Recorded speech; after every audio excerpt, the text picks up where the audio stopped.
En tant qu'étrangère d'une trentaine d'années, récemment divorcée, je dois avouer que c'est ma belle-mère qui a joué un rôle important dans l'échec de mon mariage. Cela peut paraître incroyable, mais ce n'est pas mon mari qui a conduit au divorce, c'est uniquement à cause de sa mère. Certains peuvent me considérer comme hypersensible ou particulière, mais la vérité est que j'ai enduré d'immenses souffrances à cause des actions de ma belle-mère.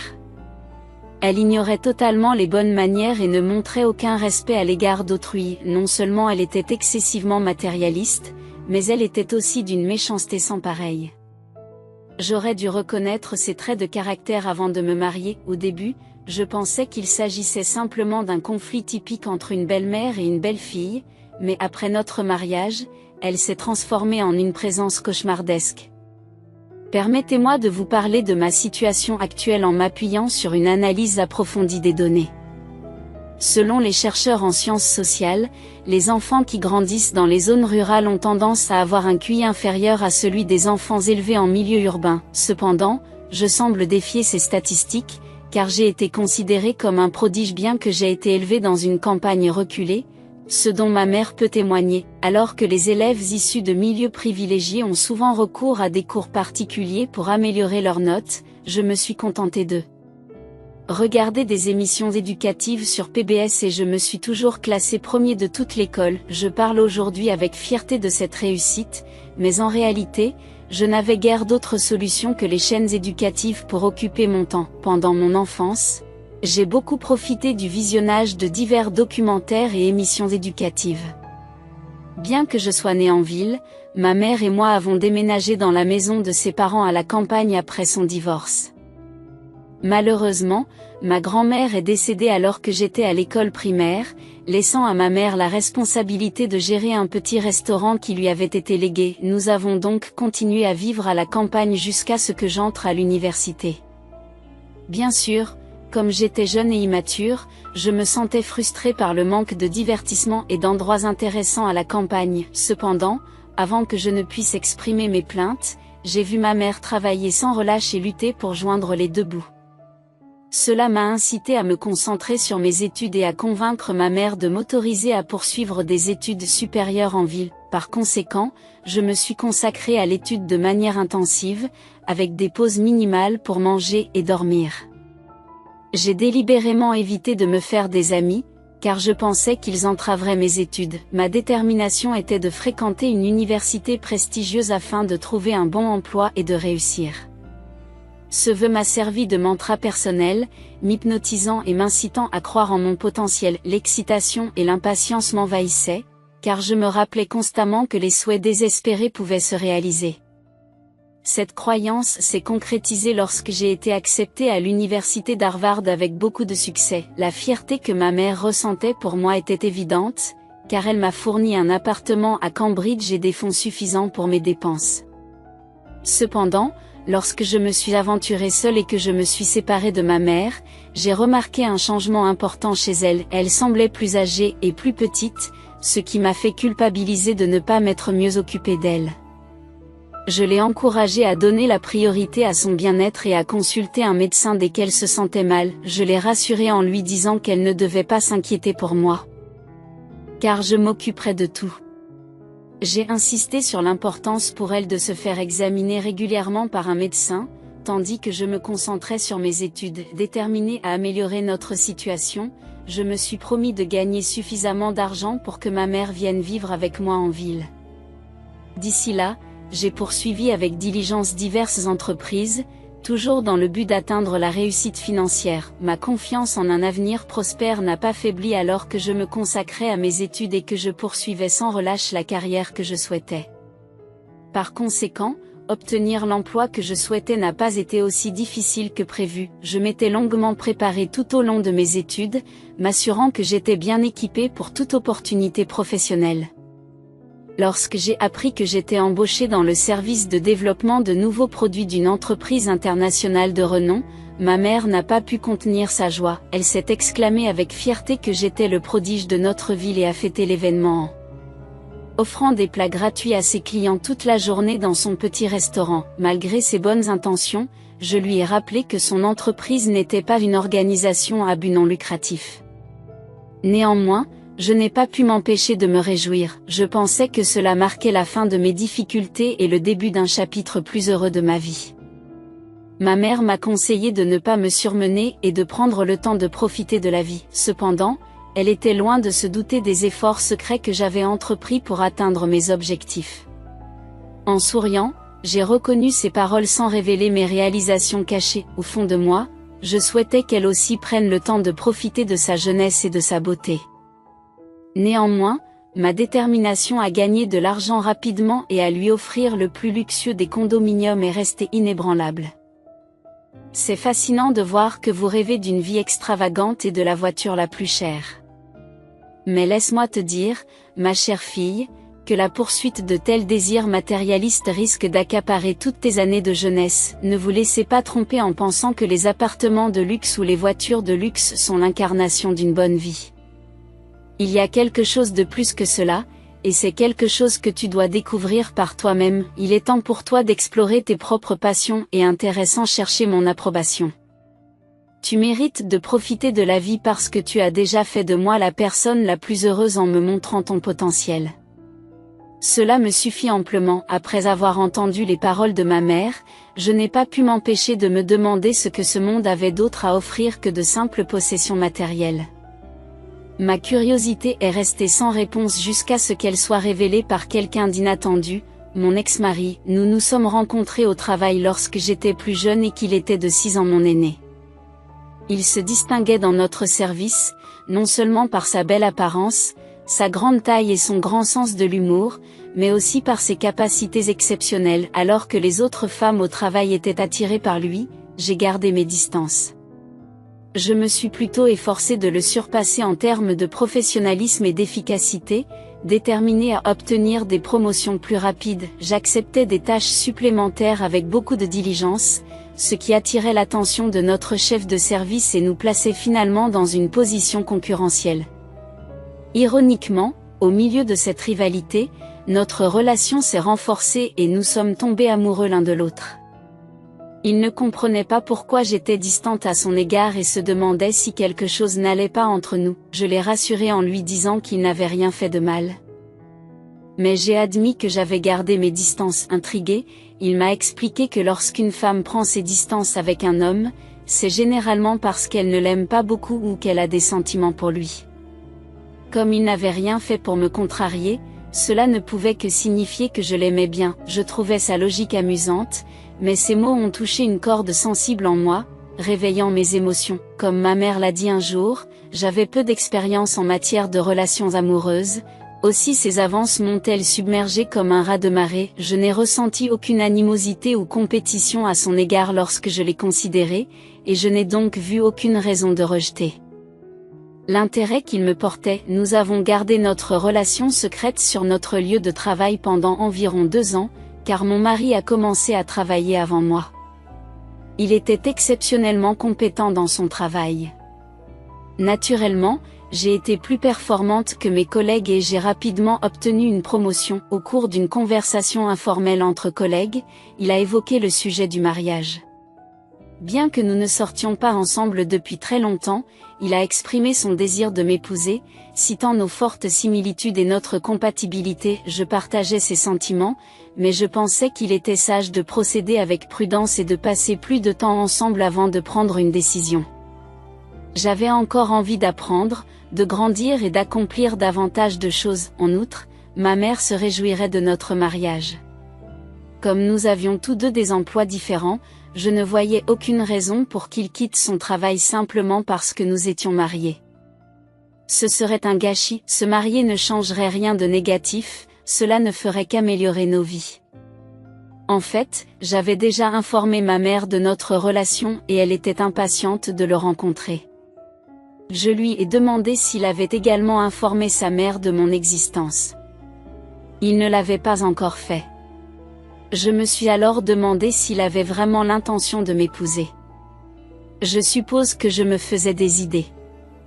Je m'excuse de vous accabler de ces pensées, ce n'est pas que je ne veuille pas me marier, mais je ne me sens pas encore tout à fait prête. Cependant, je crois que tu es la personne avec qui je veux passer ma vie. J'ai juste été surprise que tu parles de mariage plus tôt que je ne l'avais prévu. Compte tenu de votre âge, il est raisonnable de penser à épouser quelqu'un que vous aimez. Je n'ai personne d'autre à épouser, alors marions-nous. Une fois que nous serons mariés, je promets d'être encore meilleure. Je traiterai ta mère avec le plus grand respect et la plus grande gentillesse. Il m'a convaincue avec sa proposition enthousiaste, et ce n'était qu'une question de temps. J'ai donc accepté sa proposition et j'ai rapidement commencé à me présenter à sa famille. C'est à ce moment-là que j'ai commencé à avoir des conflits avec ma future belle-famille. La première impression que j'ai eue de ma future belle-mère était frappante.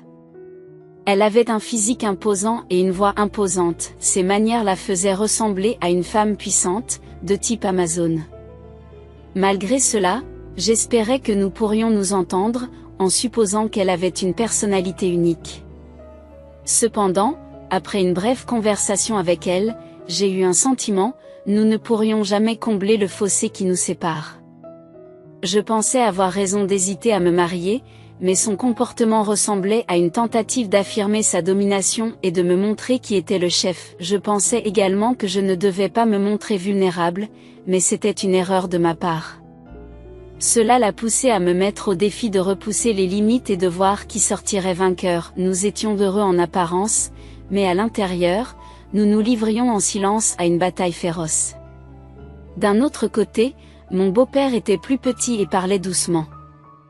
En raison de la forte personnalité de sa femme, il paraissait plus petit en comparaison. Inversement, alors qu'il était calme et passif, ma belle-mère m'a posé des questions sur mes parents, et j'ai répondu honnêtement qu'ils avaient divorcé quand j'étais jeune, et que je vivais avec ma mère qui tenait un petit restaurant.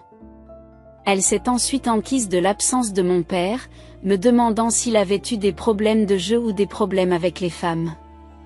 J'espérais qu'il ne s'agissait pas de violence domestique, même si cela peut mettre mal à l'aise, il s'agit d'une question importante. Je ne me sens pas mal parce que, à ma connaissance, mon père aimait tellement ses amis et les gens qu'il négligeait sa famille. Oh, je vois. Eh bien, cela suffit, il aurait été préférable que vous apparteniez à une famille plus riche en tant que belle-fille. Néanmoins, comme vous êtes diplômé de l'université de Harvard et que vous travaillez dans la même entreprise que mon fils, je suppose que c'est acceptable. Cependant, je ne tolérerai pas que mon fils soit constamment influencé par votre mère.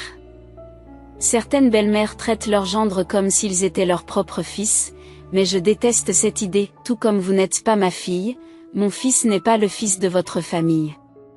Établissons clairement ce fait. Tu comprends, maman? Pourquoi parles-tu ainsi lors de notre première rencontre? Oh, mon fils, il est important d'être honnête et sincère dès le début. Exprimer ses goûts et ses dégoûts, je me trompe? Non, tu as raison. Ma mère ne traite pas les gens sans réfléchir. Ne vous inquiétez pas, d'un autre côté, je n'aime pas non plus être traitée durement simplement parce que je suis une belle fille, comme vous l'avez dit tout à l'heure, mère. J'estime qu'il est nécessaire d'exprimer d'emblée ce que je n'aime pas. Oh là là, les jeunes d'aujourd'hui sont si audacieux. D'accord, j'essaierai de garder cela à l'esprit. Oh, je peux être moins formelle maintenant?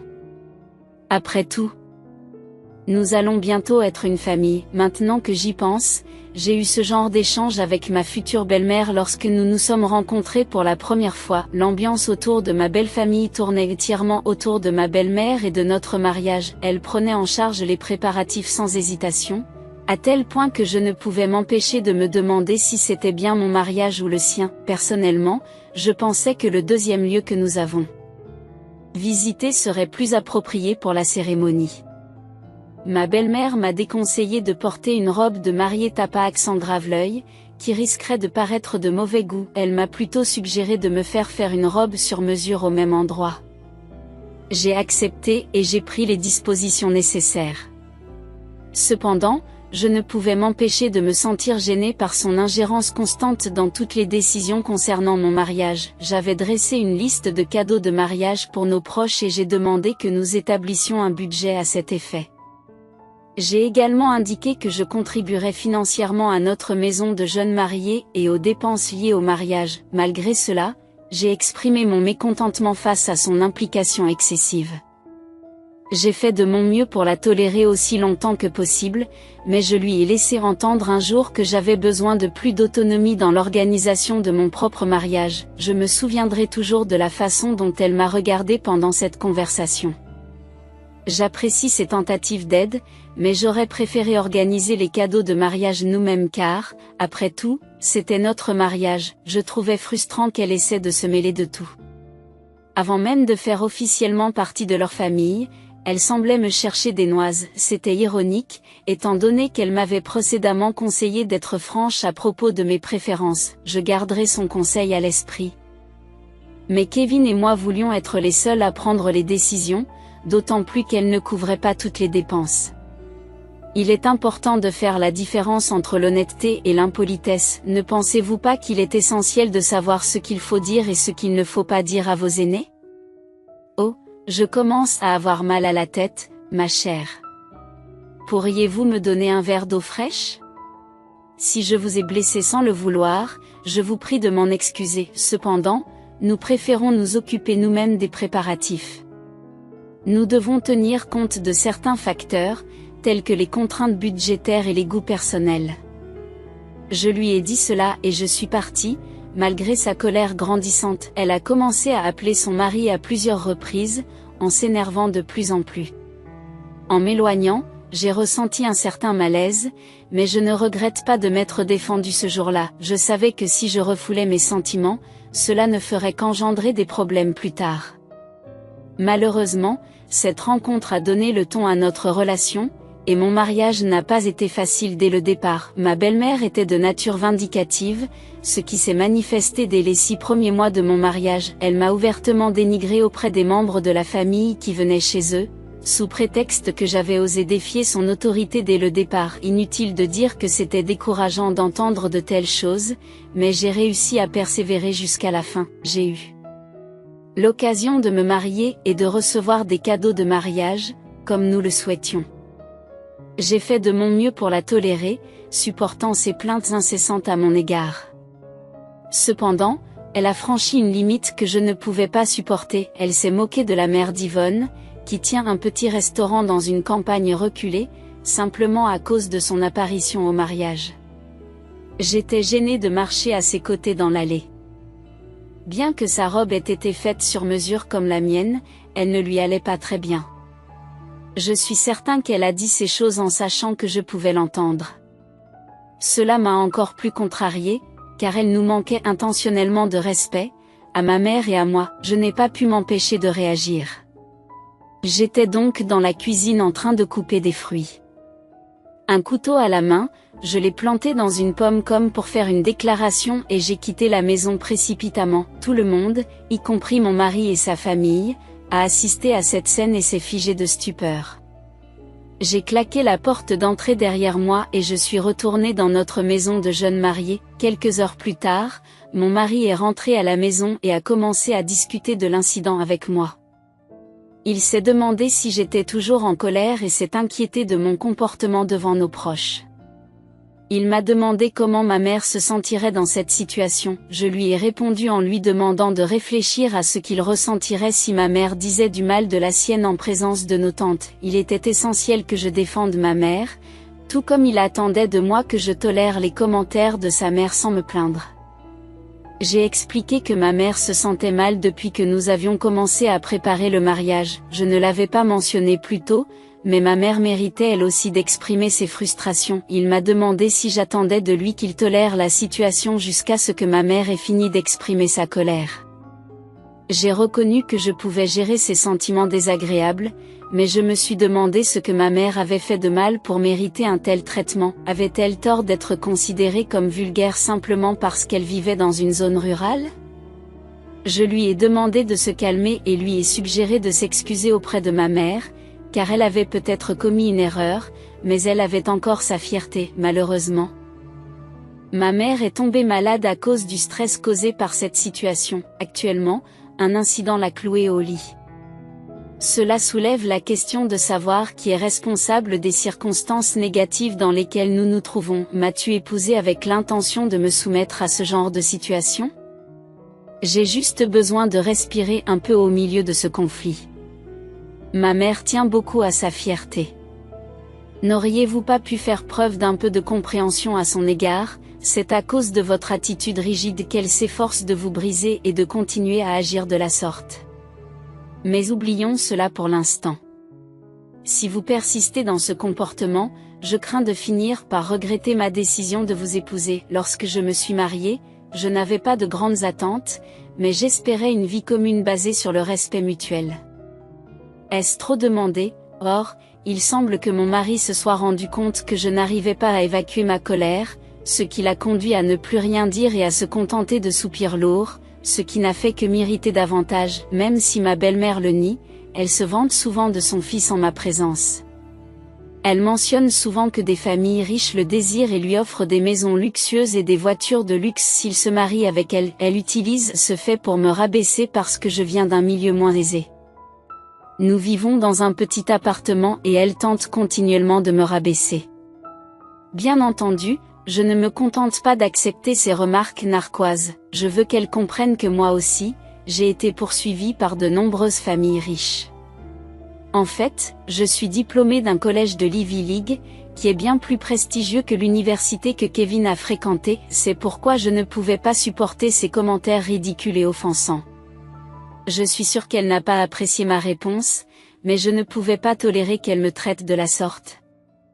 Surtout lorsqu'il s'agit de notre situation financière, nos familles sont assez semblables, à l'exception de ma mère qui vit à la campagne. Pourtant, ma belle-mère essaie constamment de classer ma famille dans la classe inférieure, il m'était donc impossible de laisser ces actions passer inaperçues. À ce moment-là, j'ai abandonné tout espoir d'établir une bonne relation avec elle. Je n'avais pas l'intention de rendre les choses difficiles, mais son comportement autoritaire à mon égard n'a fait qu'empirer. Je voyais clairement qu'elle essayait délibérément de me causer des ennuis, mais elle feignait l'innocence lorsqu'on la confrontait à ses manigances. Par exemple, elle m'a demandé de m'occuper d'un lave-linge surdimensionné. Malgré cela, elle m'a demandé de laver manuellement une lourde couverture d'hiver sur le toit et de la suspendre à la corde à linge par des températures négatives, bien en dessous de 0. Même si je parvenais à suspendre la couverture, elle ne sécherait pas en raison de son épaisseur. Néanmoins, elle m'a forcé à le faire.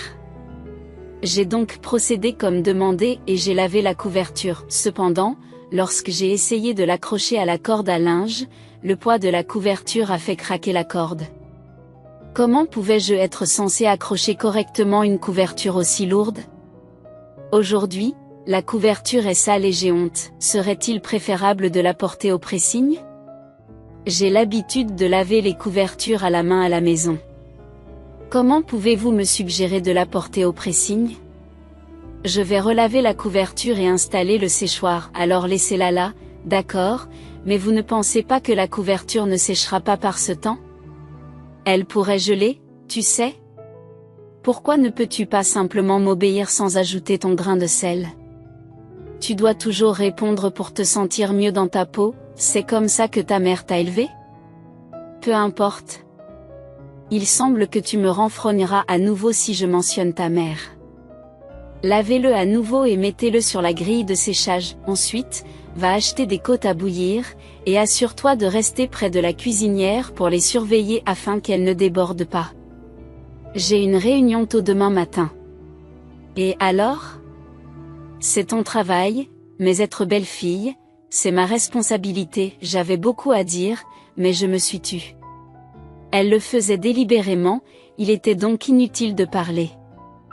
Je me suis demandé si je devais continuer à vivre dans cette hostilité ou essayer de trouver un terrain d'entente. Pour le bien de mon mari, j'ai décidé d'endurer et d'être patiente avec elle. Ainsi, lorsque je n'en pourrai plus, je pourrai dire que j'ai fait de mon mieux. J'ai donc choisi de ne pas discuter avec elle et de faire ce qu'on me demandait. J'ai relavé la couverture et je l'ai mise à sécher, même si je n'étais pas sûre qu'elle sécherait vraiment. J'ai regardé les côtes bouillir sur la cuisinière tout en me préparant pour ma réunion, et j'ai à peine dormi. Bien que conscient des difficultés auxquelles je faisais face, mon mari était préoccupé par un nouveau projet de travail et ne me prêtait aucune attention. Déterminée à ne pas le perdre, j'ai fait des heures supplémentaires jusque tard dans la nuit et je suis restée au travail sans me reposer. C'est alors que ma belle-mère m'a appelé. « Tu as passé la nuit au travail ?» Je n'avais pas l'intention de lui dire, mais comment pourrais-je épouser une femme comme vous qui est si dévouée au travail ? Vous devriez travailler après avoir préparé le petit déjeuner de votre mari. Je lui préparais toujours un petit déjeuner chaud et complet tous les matins avant qu'il ne parte au travail. Je me sentais épuisée, mais son appel m'a instantanément réveillée. Ce n'est pas comme si j'étais en train de glander quelque part. Elle m'a bouleversée en me grondant comme si j'avais commis un grave péché. Et je n'en pouvais plus. Je lui ai dit que je ne ferais pas ce genre de travail. Bien sûr, elle est devenue furieuse, et mon mari s'est également mis en colère, me demandant si j'essayais d'éviter d'être la belle-fille de sa famille. Vous savez quoi ? Si vous continuez à vous comporter de la sorte, je ferais mieux de quitter mon travail. Après tout, mon salaire est plus élevé que le tien, et comme nous n'avons pas encore d'enfants, je peux facilement subvenir à nos besoins à tous les deux. Tu n'as pas à t'inquiéter de prendre soin de moi, car je prendrai soin de toi. Mettez-vous en doute ma capacité à le faire ? Si j'envisage de démissionner, c'est parce que tu es constamment en conflit avec ma mère et que tu utilises le travail comme excuse. Pensez-vous que votre mère agit de manière appropriée ? Il est évident qu'elle est impolie et méchante avec moi, mais je continue à la tolérer et à faire ce qu'elle dit. Avez-vous déjà dû laver une énorme pile de linge par un temps glacial alors que vous dormiez profondément et que vous étiez bien au chaud ? Je l'ai fait et je suis allée travailler en dormant peu. Je ne m'en suis pas plaint, alors pourquoi en parler maintenant ? Suggérez-vous que c'est le devoir d'une belle-fille d'endurer ces choses ? Eh bien, qu'en est-il du devoir d'un gendre ? N'avez-vous pas promis de bien traiter ma mère ? Quand l'avez-vous appelée pour la dernière fois ? Les excuses comme être occupé ou avoir des horaires différents ne suffiront pas. Vous manquez de respect à ma mère. Ne change pas de sujet. Je sais que tu n'es pas stupide, alors arrête de faire semblant de ne pas comprendre. Mets-toi à ma place et tu trouveras la réponse. Tu défends ta mère ? Tu me déçois vraiment. Depuis ce jour, mon mari et moi nous sommes éloignés l'un de l'autre. Au fond de moi, j'ai toujours su que ce jour viendrait. Je n'ai jamais pensé que cela arriverait avec mon mari, mais dès que ma belle-mère s'en est mêlée, j'ai réalisé que je n'avais aucun soutien de la part de mon mari. Si j'avais su que ce serait la réalité décevante de la vie conjugale, j'aurais choisi une autre voie. Je ne voulais pas, mais j'ai commencé à regretter de m'être mariée. Si mon mari et moi devons être parallèles l'un à l'autre, la fin est évidente.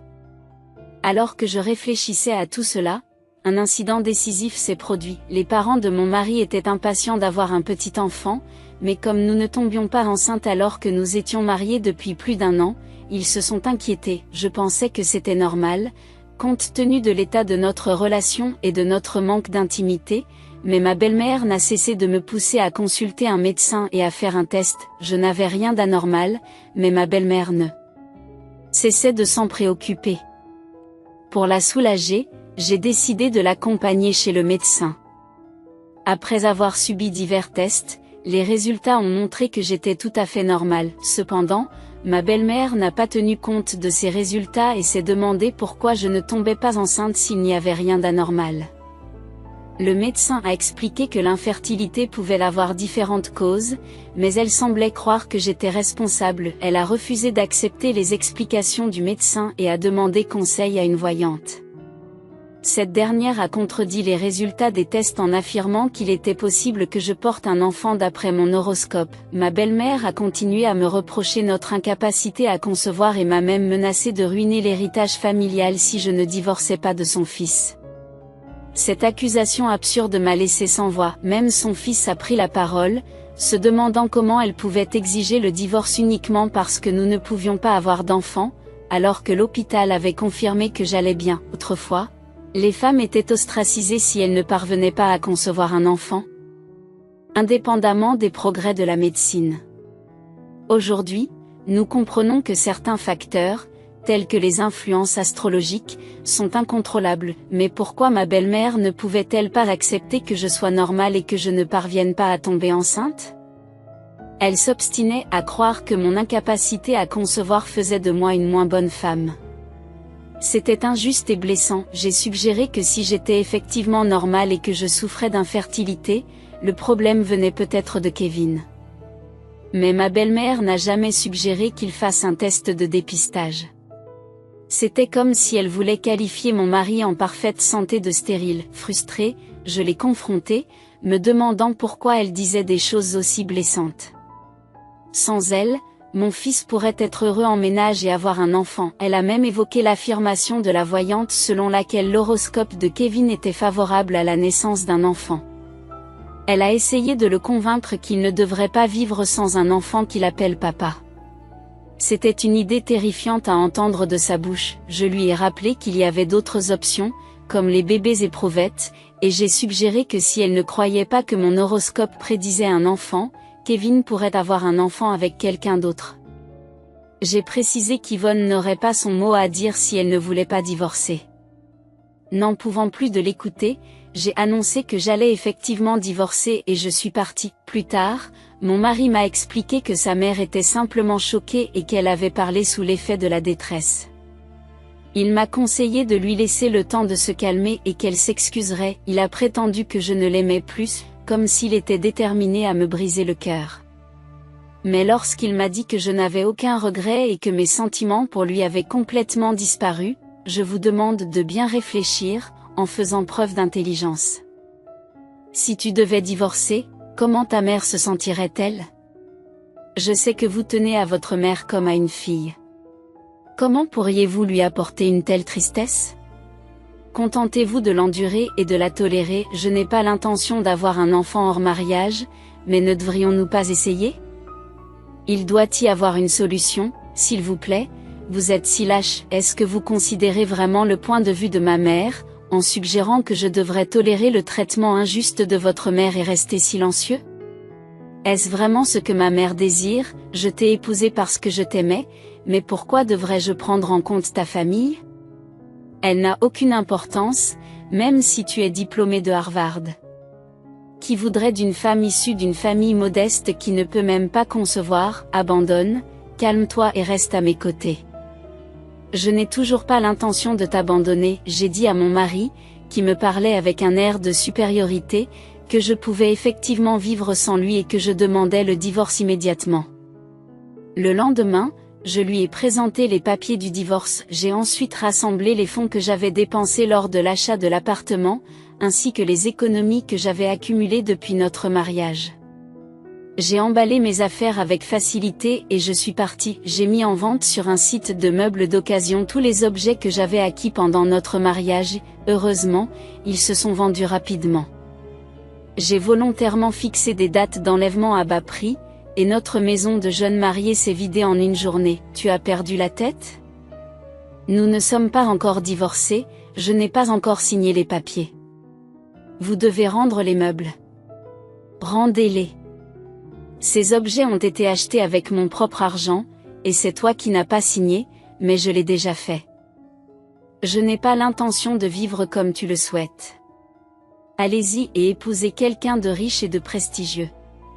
Je me demande si elle pourra supporter ta mère grossière, mais quoi qu'il en soit, dépêche-toi de signer les papiers du divorce. Si ce n'est pas le cas, j'intenterai une action en justice pour le contester.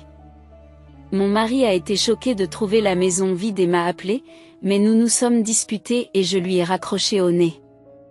J'ai alors pris tous mes jours de vacances disponibles et je suis allée chez ma mère. Lorsque j'ai vu ma mère travailler au restaurant, je n'ai pas pu m'empêcher de fondre en larmes. Je lui ai dit que je reviendrais. Lorsque j'ai réussi, mon apparence était si pitoyable que je n'ai pu m'empêcher de m'apitoyer sur mon sort. Cependant, ma mère m'a soutenue et m'a assuré que tout allait bien. Lorsque je l'ai informée de mon divorce imminent, ma mère s'est arrêtée un instant et a compris les difficultés que j'avais dû rencontrer, n'ayant personne à qui me confier. Elle m'a encouragée à lui faire part de mes difficultés, car elle m'aurait défendu et aurait renversé la situation. Cela m'a surpris, car ma mère n'avait jamais élevé la voix contre quelqu'un auparavant. Elle m'a rappelé que j'avais plus d'ancienneté qu'elle en matière de divorce, et qu'il était décourageant de voir sa propre fille traverser une telle douleur émotionnelle. Ma mère me connaissait bien, mais elle a choisi de ne pas se mêler de mes affaires. Cependant, elle m'a assuré que si elle avait été à ma place, elle aurait eu le courage de se lever et de dire clairement à mon ex-mari que s'il refusait de signer les papiers du divorce, j'engagerais une action en justice contre lui. Cela a eu un impact profond sur moi, et j'ai trouvé du réconfort dans la façon dont ma mère m'a parlé, me donnant la force de continuer. Suivant ses conseils, j'ai confronté mon mari et même sa mère a rendu visite à notre restaurant familial le lendemain, alors que j'aidais ma mère. Ma belle-mère a regardé autour d'elle et a critiqué de manière désobligeante l'humble établissement, se demandant pourquoi ma mère travaillait dans un endroit aussi miteux. Cela m'a profondément irritée et je me suis demandé pourquoi elle m'avait suivi jusqu'à cet endroit isolé et s'était comportée de manière aussi grossière. J'étais sur le point de la mettre à la porte, mais ma mère est intervenue avant que je ne puisse agir, révélant une facette d'elle jusqu'alors inconnue. Elle a exigé une explication pour sa présence et a fermement déclaré qu'elle était d'accord avec le divorce, car il était évident que nos familles étaient incompatibles. Elle a clairement indiqué qu'il valait mieux que nous nous séparions. La fermeté de ma mère m'a surpris et m'a donné une nouvelle perspective sur son caractère.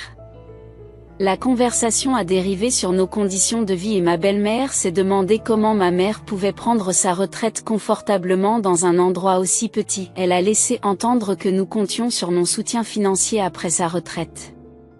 Pour défendre notre choix, ma mère a souligné que même si nos conditions de vie n'étaient pas luxueuses, nous étions propriétaires de notre bien. Si nous la vendions, nous pourrions mener une vie agréable en périphérie de la ville. D'un autre côté, ma belle-mère vivait dans un petit espace exigu. La façon dont elle envisageait de subvenir à ses besoins une fois à la retraite ne nous concernait pas. Face à la position inébranlable de ma mère, la conversation a tourné court. Je comprends vos inquiétudes quant à l'avenir de votre fille, mais permettez-moi de vous assurer que mon fils est un bel homme qui a réussi. Trouver un nouveau partenaire ne sera pas un problème pour lui. Mais qu'en est-il de votre fille ? Serait-il approprié que je lui présente un veuf avec un enfant ? Je comprends maintenant pourquoi elle voulait divorcer depuis tout ce temps. Je n'ai jamais su à quel point vous étiez strict, Boris. Pour lui permettre de se marier, tu as dit que leur statut social ne correspondait pas ? C'est exact. Nos circonstances sont différentes. Avez-vous l'intention de prendre votre retraite et de vivre à la périphérie de la ville ? Lorsque je prendrai ma retraite, ma fille et moi vivrons en ville. Je n'ai pas besoin de travailler car j'ai suffisamment de revenus grâce à la location de biens immobiliers. Ce restaurant nous a été légué par ma mère et nous avons des clients fidèles qui le font fonctionner avec succès. Je ne suis pas du genre à me vanter de mon argent, mais je suis financièrement stable. Êtes-vous en train de dire que l'horoscope de ma fille lui prédit qu'elle ne pourra pas concevoir d'enfant ? Qui est cette diseuse de bonne aventure dont vous parlez ? Le médecin de l'hôpital a confirmé qu'elle n'avait aucun problème de fertilité. Sur quelle base l'accusez-vous d'être infertile ? Il est absurde d'entendre de telles affirmations. En outre, si ma fille ne veut pas avoir d'enfant, je soutiendrai sa décision. Son bonheur est ma priorité absolue. Mais s'il vous plaît, traitez ma précieuse fille avec respect et partez tout de suite. Il est clair que les deux parties souhaitent ce divorce. Dites à votre fils de ne pas hésiter et de signer les papiers du divorce immédiatement. En parlant d'argent, en avez-vous vraiment beaucoup ? Recevez-vous vraiment un loyer ? Est-ce que vous me mentez ? Ma mère fit une remarque qui lui parut incroyable. À ce moment-là, un client assis dans un coin du restaurant intervient et dit « Écoutez, Madame, il se trouve que la mère d'Yvonne est la personne la plus riche de ce quartier, elle est même propriétaire de cet immeuble. Malheureusement, vos actions vous ont conduit à gâcher un coup de chance. » « C'est vrai ? » demande-t-elle. « Pourquoi n'avez-vous pas partagé un fait aussi important avec moi ? Si vous avez de l'argent, vous auriez dû le mentionner. Pourquoi avez-vous tous les deux fait semblant de ne rien avoir alors que vous étiez riches ? N'est-ce pas étrange ? Je trouve votre comportement étrange. Si vous n'avez rien, agissez comme tel et partez. J'ai envie de vous verser un seau d'eau, mais j'essaie de me contrôler. Ayons une conversation civilisée. Nos enfants ne sont pas encore divorcés. Yvonne, apporte-moi un seau d'eau, remplis-le à ras-bord. Oh, je suis désolée, je m'excuse. Votre fille est incroyablement volontaire, alors j'ai simplement testé sa résistance. Je ne comprenais pas son entêtement, mais maintenant je réalise qu'elle a quelqu'un sur qui compter. Moi, je ne tolérerai pas d'avoir un gendre avec une mère autoritaire comme vous, alors s'il vous plaît, donnez-moi une autre chance de m'exprimer. Opportunité. Je m'occuperai de votre fille comme si c'était la mienne. J'ai été trompée par les paroles d'une diseuse de bonne aventure, et même ma belle-mère s'est accrochée à la chemise de ma mère. En réponse, ma mère m'a pris un seau d'eau et l'a aspergé sur elle. Le choc l'a immobilisée et elle est restée figée sur place. Les spectateurs ont alors commencé à se rassembler et elle s'est sentie honteuse, fuyant le bâtiment comme si elle s'échappait. Je pensais que son orgueil l'amènerait à demander le divorce immédiat pour son fils, mais après lui avoir parlé, il a essayé de faire semblant et s'est excusé auprès de moi. Je n'ai pas perdu de temps pour demander une assistance juridique et j'ai engagé un avocat. Comme nous n'avions pas de biens à partager, j'ai demandé une indemnisation au titre de la souffrance morale causée.